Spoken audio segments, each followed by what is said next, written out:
Halo teman-teman, selamat siang, konnichiwa. Bertemu lagi dengan saya Wahyu Sensei di channel Hansamu Nihongo. Kali ini kita akan belajar bahasa Jepang pemula pelajaran bab 1 part 2. Sebelumnya, buat teman-teman yang belum subscribe channel ini, silakan subscribe agar selalu mengikuti video-video terbaru dari Hansamu Nihongo. Apa yang akan kita pelajari hari ini? Yang pertama, seperti biasa, ada kosakata baru. Yang kedua, ada partikel mo. Selanjutnya, kita akan belajar partikel no untuk kepemilikan. Yang keempat, kita belajar menyebut angka satuan. Selanjutnya, menyebut angka belasan dan puluhan. Yang keenam, menyebut angka ratusan dan ribuan. Dan yang terakhir, seperti biasa, ada latihan atau rensu. Bagi teman-teman, silakan simak video ini baik-baik, agar di terakhir video, teman-teman bisa menjawab pada soal-soal latihan ya. Kita ke slide selanjutnya. Di sini ada kosakata yang pertama ya teman-teman, yaitu ada kaisaing atau karyawan. Kemudian ada saing, ini juga karyawan. Lantas, apa perbedaan antara kaisaing dan saing? Jadi, secara mendasar, kaisaing itu artinya karyawan atau secara umum, karyawan secara umum. Namun, jika teman-teman ingin menyebutkan nama perusahaannya, teman-teman silakan menggunakan saing. Contohnya, ABC no saing desu. Oke, kosakata berikutnya yaitu ada byoin atau rumah sakit. Kosakata keempat ada daigaku atau universitas. Selanjutnya ada koukou atau SMA. Kuruma artinya mobil. Hong artinya buku. Nani sai umur. Nah, ini kemarin di bab yang pertama part 1 juga saya udah kita pelajari teman-teman ya. Nanti di sini kita akan lebih perdalam lagi untuk cara penyebutan angkanya ya teman-teman ya. Jadi nanti teman-teman tinggal menambahkan sai-nya teman-teman. Oke. Selanjutnya ada nansai atau oikutsu. Ini untuk bertanya umurnya berapa. Contohnya nansai desu ka? Umurnya berapa? Atau oikutsu desu ka? Seperti itu teman-teman. Kemudian yang terakhir yaitu ada isa atau dokter. Selanjutnya kita belajar partikel mo. Partikel mo artinya yaitu juga. Oke, jadi nani mo, nani des. Atau rumusnya kata benda satu mo, kata benda dua des. Partikel mo artinya juga ataupun ya teman-teman ya, diingat. Oke, ini mah mudah teman-teman, biar lebih paham. Mari kita ke slide selanjutnya, yaitu untuk melihat contoh kalimatnya. Jadi untuk partikel mo ini masih ada hubungannya dengan pelajaran yang kemarin ya teman-teman ya, yang kata benda satu wa, kata benda dua des. Oke, ini kita langsung saja ke contoh. Yamada-san wa isa des. Artinya, saudara Yamada adalah dokter. Terus kalimat yang kedua, Rafumato-san mo isa des. Artinya, saudara Rahmat juga dokter. Oke, jadi di sini perbedaannya di partikel wa dan partikel mo ya teman-teman ya. Jadi kalau untuk partikel wa itu dia menunjukkan adalah untuk kata benda satu yang sebelumnya, saudara Yamada adalah dokter. Kemudian karena kalimat kedua itu sama, saudara Rahmat juga dokter, pakainya mo ya teman-teman. Rafumato-san mo isa des. Oke, ini mah gampang. Teman-teman juga pasti bisa membuat contoh yang lainnya. Kita ke pelajaran yang selanjutnya yaitu partikel no atau kepemilikan. Nani no, nani des, teman-teman. Rumusnya kata benda satu no, kata benda dua des. Nah, di sini partikel no itu memiliki arti sebagai kepunyaan atau kepemilikan. Contohnya, seperti ini teman-teman. Watashi no hon desu. Watashi no hon desu. Artinya, buku milik saya. Jadi dibalik teman-teman. Watashi itu saya, no itu menunjukkan kepemilikan, hongnya itu adalah buku ya. Kalau di Indonesia kan itu artinya saya milik buku. Nah, kalau di bahasa Jepang itu dibalik, buku milik saya, seperti itu teman-teman. Artinya watashi no hon desu. Oke, contoh yang selanjutnya, Yamada-san no kuruma desu. Yamada-san itu saudara Yamada, kuruma itu artinya mobil. Jadi artinya mobil punya saudara Yamada. Gampang kan teman-teman? Oke.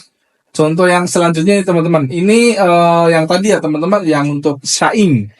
Ketika kita ingin menambahkan nama perusahaannya. Contohnya watashi wa ABC no saing desu. Artinya saya adalah karyawan perusahaan ABC, seperti teman-teman. Jadi ABC itu sebagai nama ya, kepemilikan dari karyawannya, dia karyawan di, bisa juga diartikan di teman-teman. Saya adalah karyawan di perusahaan ABC, seperti itu teman-teman. Yang selanjutnya, yang keempat, yaitu kita belajar cara menyebut angka satuan. Nah, ini angka satuan teman-teman cukup hafalin 1 sampai 10. Ini dasar untuk kita belajar di angka puluhan, ratusan, dan berikutnya teman-teman. Oke, yang pertama 1 yaitu ichi, 2 ni, 3 sang, 4 yong, 5 go, 6 roku, 7 nana, 8 hachi, 9 kyu, 10 ju. Oke, silakan teman-teman jeda video ini hafalin angka 1 sampai dengan 10. Nanti kita di next slide kita akan belajar untuk yang puluhan, belasan, ratusan ya teman-teman ya. Jadi dasarnya itu angka 1 sampai 10 ini, teman-teman. Oke, kita langsung ke slide selanjutnya, yaitu kita akan belajar menyebut angka belasan. Nah, di sini teman-teman butuh konsentrasi sedikit ya teman-teman. Rumus angka belasan yaitu 10 plus satuannya teman-teman. Maksudnya apa? Nah, ini kuncinya itu di angka 10 teman-teman, yaitu ju ya. Tadi yang di slide sebelumnya kita udah belajar 10 itu ju. Nah, ini jadi kalau 13 kan sama dengan 10 ditambah dengan 3. Oke, jadi 10 itu ju, 3 itu sang, 13 jusang. Sangat mudah kan teman-teman? Oke, kita cari contoh yang lain. 15. 10 ditambah 5. 10 itu ju, 5 itu go. Jadinya jugo. Oke, teman-teman pasti juga sudah mulai menangkap ya cara menyebut angka dalam belasan ini. Oke, kita satu lagi nih teman-teman. 17. Asalnya dari 10 ditambah 7. 10 itu ju, 7 itu nana. 17 junana. Oke.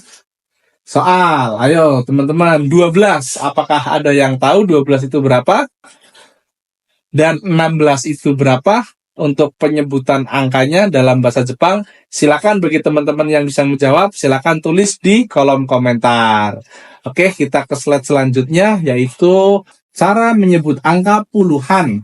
Rumus angka puluhan yaitu angka depan dan 10. Maksudnya seperti apa? Oke, kita langsung ke contoh ya teman-teman, biar teman-teman bisa paham. Nah, di sini teman-teman masih kata kuncinya itu 10. 10 itu ju ya teman-teman. Diingat-ingat. Oke, 20. 2 dan 10. Nah, 2 itu ni, 10 itu ju. 20 niju. Oke, sangat mudah kan teman-teman? Mari kita ke contoh yang lain. 40. 40 itu 4 dan 10. 4 itu yong, 10 itu ju. Jadi, yongju. Oke, sangat mudah kan teman-teman? Kita lanjut lagi. Kasih contoh satu lagi. 60. 6 itu apa ayo tadi yang di slide sebelumnya? 6 itu roku dan 10 itu ju. Artinya roku ju 60. Oke. Ini ada tes lagi teman-teman. 30 dan 70. Bagi teman-teman yang bisa menebak atau bisa menyebut angka puluhan 30 dan 70 dalam bahasa Jepang, silakan tulis di kolom komentar ya. Baik, selanjutnya kita belajar angka ratusan.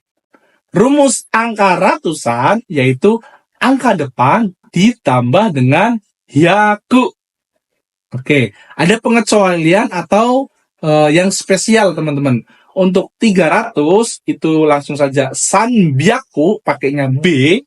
Kalau 600 dan 800 pakainya ropyaku dan hapyaku P ya teman-teman. Itu asalnya itu dari roku.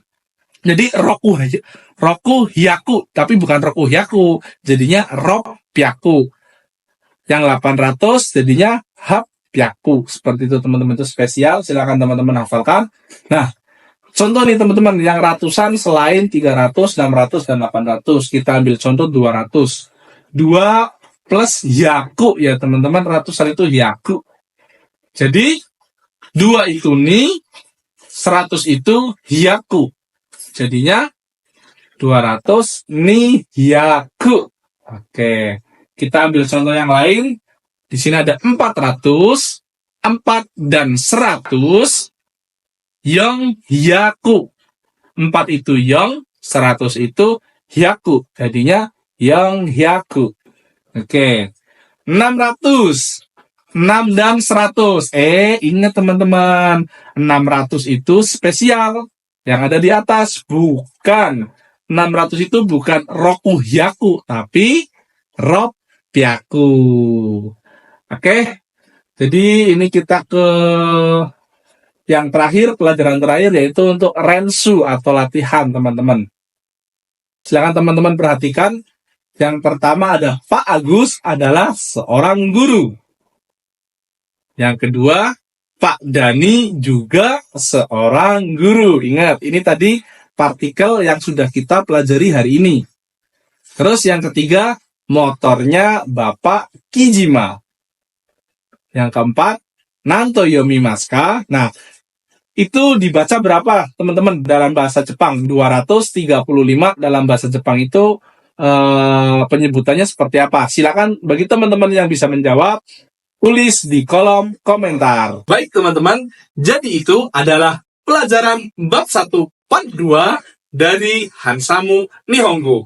Dari sini ada kata-kata teman-teman, nani mo sezuni seko suru no wa murida.